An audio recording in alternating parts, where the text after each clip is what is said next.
విజయదశమి ప్రత్యేకం. మహిషాసుర మర్దిని. అధర్మం, అజ్ఞానం మరి మూర్ఖత్వం వంటి తమోగుణ లక్షణాలను కలిగి ఉన్న మహిషాసురుడిని సంహరించి చెడుపై విజయాన్ని సాధించిన పార్వతీదేవిని కీర్తిస్తూ మనం విజయదశమి పండుగను జరుపుకుంటాం. అధర్మం అంటే మాంసభక్షణ. సాటి జీవిని చంపి వండుకుని తినే హింసాత్మకులంతా కూడా అధర్మంలో జీవించే మహిషాసురులే. ఈ భూమి మీద మనలాగే పుట్టి మనలాగే నిర్భయంగా జీవించాల్సిన జంతువుల స్వేచ్ఛను హరించే వాళ్లంతా కూడా ఈ భూమి మీద మహిషాసురులే. అహింసా పరమోధర్మః అన్న వేదవాక్కును అపహాస్యం చేస్తూ ధర్మవిరుద్ధంగా జీవించే మాంసాహారులంతా ఈ భూమి మీద మహిషాసురులే. నేను చావు పుట్టుకలకు అతీతమైన శాశ్వత స్వరూపుడను అన్న ఆత్మజ్ఞానాన్ని మరచిపోయి తాము ఏడుస్తూ ఇతరులను ఏడిపించే అజ్ఞానులంతా ఈ భూమి మీద మహిషాసురులే. ఇతరుల వ్యక్తిగత విషయాలలో తలదూరుస్తూ పరస్పర ఆత్మాభివృద్ధిని కుంటుపరుచుకునే అజ్ఞానులంతా కూడా ఈ భూమి మీద మహిషాసురులే. ఇలా భూమి అంతటా నిండి ఉన్న మహిషాసురులను వధించి చెడుపై మంచిని సాధించాలంటే ప్రతి ఒక్కరూ పార్వతీదేవిలా శక్తివంతులు కావాలి. పార్వతీదేవి అంటే శక్తికి మరి ధైర్యానికి ప్రతీక. ఈ శక్తి, ధైర్యం అన్నవి మనకు ధ్యానం నుంచే వస్తాయి కనుక ధ్యానంలో మనం కుదురుగా ఒక చోట కూర్చుని నిరంతరాయంగా మనలో సాగుతున్న శ్వాసక్రమాన్ని ఒక సాక్షిలా గమనిస్తాం. ఎరుకతో కూడిన ఈ గమనిక వల్ల ఈ గల్లా ముసురుకుంటోన్న ఆలోచనలన్నీ క్రమంగా పలుచబడి మనం శూన్యస్థితికి చేరుకుంటాం. ఆ శూన్యస్థితిలో మన తలపై ఉన్న బ్రహ్మరంధ్రం తెరుచుకుని మన చుట్టూ విశ్వంలో ఉన్న కాస్మిక్ ఎనర్జీ అంటే విశ్వశక్తి తలభాగం గుండా మన లోపలికి ప్రవేశిస్తుంది. మన శరీరంలోని కోటానుకోట్ల కణాలను శక్తివంతం చేస్తూ ఆ విశ్వశక్తి మన నాడీమండలంపై ఉన్న అనేక జన్మల కర్మ అవశేషాలను దగ్ధం చేసి మనల్ని నిర్భయులుగా తీర్చిదిద్దుతుంది. ఇలా ధ్యానం ద్వారా విశ్వశక్తిని గ్రహించి మనం పార్వతీదేవి లాగా శక్తివంతులం మరి ధైర్యవంతులం కావాలి. యా దేవీ సర్వభూతేషు మాతృరూపేణ సంస్థిత అని అమ్మవారిని కీర్తించినట్లు ధ్యాన ప్రచారంతో తోటివారి ఆత్మోన్నతికి పాటుపడుతూ సమస్త జీవుల పట్ల ఒక మాతృమూర్తిలా దయ, ప్రేమ, కరుణలను చూపిస్తూ విశ్వకల్యాణానికి పాటుపడాలి. వరాహపురాణంలో అమ్మవారు 9 రూపాలుగా వర్ణించబడింది. ప్రథమం శైలపుత్రీ చ, ద్వితీయం బ్రహ్మచారిణీ, తృతీయం చంద్రఘంటేతి, కుష్మాండేతి, చతుర్థకం పంచమం స్కందమాతేతి, షష్టం కాత్యాయనీతి చ, సప్తమం కాలరాత్రీతి, మహాగౌరీతి చ, మాష్టకం నవమం సిద్ధిదాత్రీ చ, నవదుర్గాః ప్రకీర్తితాః. 1. శైలపుత్రి.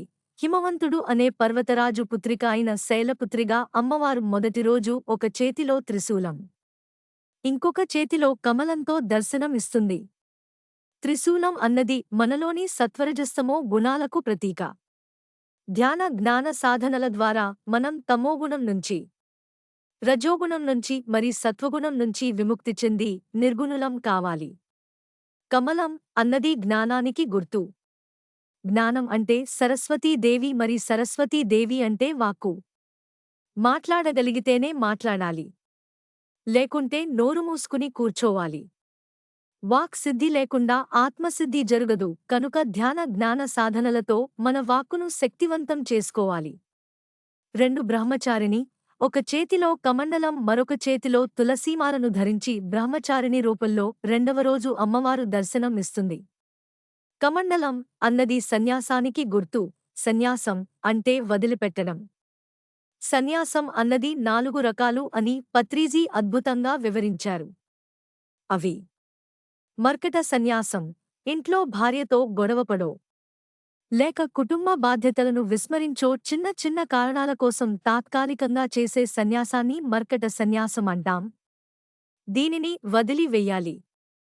ఆపత్ సన్యాసం, జీవితాంతం డబ్బు కోసం వెంపర్లాడుతూ జీవించి ఇక ఇప్పుడు మరి కాసేపట్లోనో చనిపోతానని తెలిసాక స్వర్గంలో స్థానాన్ని పొందాలి అన్న ఆశతో హడావిడిగా చేసే సన్యాసాన్ని ఆపత్ సన్యాసం అంటాం. ఇది కూడా వదిలివెయ్యాలి. వివిదిశ సన్యాసం, సత్యాన్ని తెలుసుకోవాలన్న తీవ్ర ఆకాంక్షతో మరి జ్ఞాన తృష్ణతో తమకు ఉన్న ప్రతిదానిని త్యజించే సన్యాసాన్ని వివిదిశ సన్యాసం అంటాం. దీనిని కూడా వదిలేయాలి. విద్వత్ సన్యాసం, సన్యాసాలలో కెల్లా అత్యున్నతమైన ఆత్మస్థాయికి చెందిన విద్వత్ సన్యాసాన్ని ప్రతి ఒక్కరూ స్వీకరించి బ్రహ్మజ్ఞానులుగా ఎదగాలి. బ్రహ్మజ్ఞానులు సంసారాన్ని కాకుండా సంసారం పట్ల తమకు ఉన్న బంధాలను విడిచి ధ్యాన జ్ఞాన సాధనలతో సంసారంలోనే నిర్వాణం చెందుతారు. తమ ఉద్యోగ వ్యాపారాలను ధర్మబద్ధంగా నిర్వర్తించుకుంటూనే బ్రహ్మజ్ఞాన సాధనలు చేస్తూ ఆత్మప్రగతి చెందుతూ ఉంటారు. అప్పుడే వాళ్ళు సకల జీవులేందు బ్రహ్మత్వ భావనతో కూడిన బ్రహ్మచారిణి అయిన అమ్మవారిలా వెలిగిపోతారు. 3. చంద్రఘంట. శిరస్సులో చంద్రుడిని ఘంట రూపంలో ధరించి అమ్మవారు సింహవాహినిగా దర్శనం ఇస్తుంది.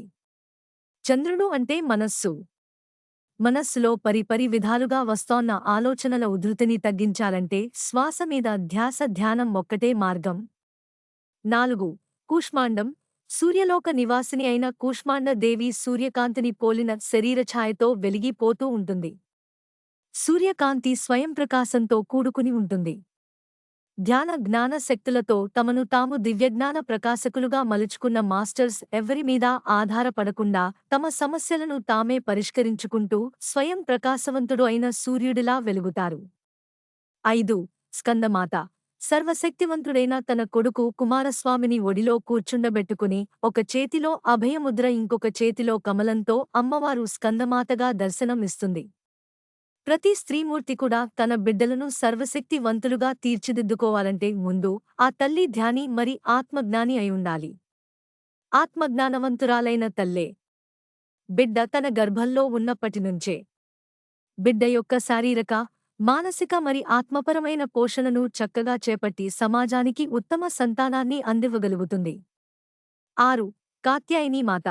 వింధ్యాచలవాసి అయిన కాత్యాయనీ దేవిగా అమ్మవారు సాక్షాత్తు గాయత్రీమాతగా కీర్తించబడింది. సకల దుఃఖాలను తొలగించి మనస్సును ఆనందంతో నింపివేసే గాయత్రీమాత స్మరణ చేయడం ద్వారా కాత్యాయనీ మాత ప్రసన్నమవుతుంది. 7. కాళరాత్రి. మృత్యువుకే భయాన్ని కలిగిస్తూ ప్రళయకాలంలో యమధర్మరాజుని కూడా నిలువరించే శక్తి కలిగిన అమ్మవారు కాళరాత్రి రూపంలో త్రినేత్రాలతో దర్శనం ఇస్తుంది. చర్మచక్షువులు రెండూ మూసుకుని ధ్యానంలో శ్వాస మీద ధ్యానం ఉంచినప్పుడు నుదుటి భాగంలో దివ్యచక్షువు తెరుచుకుంటుంది. దివ్యచక్షువు ద్వారా భూత, భవిష్యత్, వర్తమాన కాలాలన్నీ వీక్షించగలిగిన ఆత్మజ్ఞానికి చావు పుట్టుకలు అన్నవి పరిణామ క్రమంలో కేవలం మజిలీలు మాత్రమే అని తెలుస్తుంది. ఈ సత్యాన్ని అనుభవపూర్వకంగా తెలుసుకున్న మరుక్షణం మరణ భయం అనే కాళరాత్రి చీకట్లు తొలగి అతడు నిర్భయుడిగా జీవితాన్ని ఆనందించడం మొదలు పెడతాడు. 8. మహాగౌరి. పార్వతీ అవతారంలో మహాశివుడి కోసం కఠోర తపస్సు చేసి నలుపు రంగులోకి మారిన అమ్మవారి శరీరాన్ని మహాశివుడు ఆకాశగంగతో ప్రక్షాళన చేయడం వల్ల తెల్లని మేని ఛాయతో ఆమె మహాగౌరిగా దర్శనం ఇస్తుంది. ధ్యానం ద్వారా పొందే విశ్వశక్తి సాధకుడి శరీరంలోని ప్రతి ఒక్క కణాన్ని శుద్ధి చేస్తుంది. అతడి ప్రాణమయ కోశంలోని సూక్ష్మనాడీ మండలంపై ఉన్న గత అనేకానేక జన్మలకు చెందిన కర్మ ఫలితాలన్నీ విశ్వశక్తితో తుడిచి వేయబడతాయి. కుండలినిలోని షట్చక్రాలు ఉత్తేజితం పొంది సహస్రార స్థితిలో సాధకుడు స్థిరపడి ఉంటాడు. తన గత జన్మలన్నీ దివ్యచక్షువు ద్వారా వీక్షించుకుని ఒక బుద్ధుడిలా దివ్యజ్ఞాన ప్రకాశంతో వెలిగిపోతాడు. 9. సిద్ధిదాత్రి.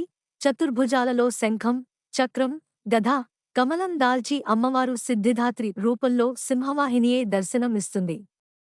నిరంతర ధ్యానం మరి స్వాధ్యాయ సాధనల ద్వారా అణిమాది అష్టసిద్ధులను కరతలామలకం చేసుకున్న సాధకుడు సిద్ధపురుషుడుగా మారి జీవితాన్ని ఆనందదాయకంగా చేసుకుంటాడు.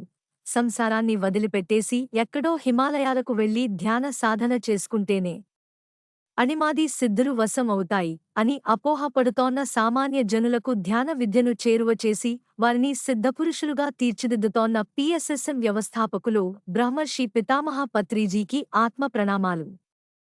2500 సంవత్సరాల క్రితం గౌతమ బుద్ధుడు లోకానికి అందించిన ఆనాపానసతి ధ్యానాన్ని మరింత సులభతరం చేసి శ్వాస మీద ధ్యాస, ధ్యాన విద్యను ఉద్యమ స్ఫూర్తితో ప్రపంచం నలుమూలలకు చేరవేస్తున్నారు బ్రహ్మర్షి పితామహ పత్రిజీ. పిరమిడ్ శక్తిని శాస్త్రీయంగా పరీక్షించి దానిని ప్రతి ఒక్కరికీ అందుబాటులోకి తెచ్చారు. గ్రామ గ్రామాలలో వేలదిగా ధ్యాన పిరమిడ్లను కట్టించారు. జీవహింస మహాపాపం అని మనిషి తన ఆహారం కోసం జంతువులను చంపి తినడం మహానేరం అని తెలియజేస్తూ గ్రామాలలో మరి పట్టణాలలో అహింసా శాకాహార ర్యాలీలను నిర్వహించారు. ఇలా ధ్యానం మరి అహింస ల ద్వారా సత్యం మరి ధర్మం ఏంటో తెలియజేసి జనన మరణ చక్రం నుంచి విముక్తి చెందే మార్గం చూపిన బ్రహ్మర్షి పితామహ పత్రిజీ గారికి కృతజ్ఞతలు తెలియజేసుకుంటూ ధ్యానం చేద్దాం. ఆత్మజ్ఞానులుగా ఎదుగుదాం.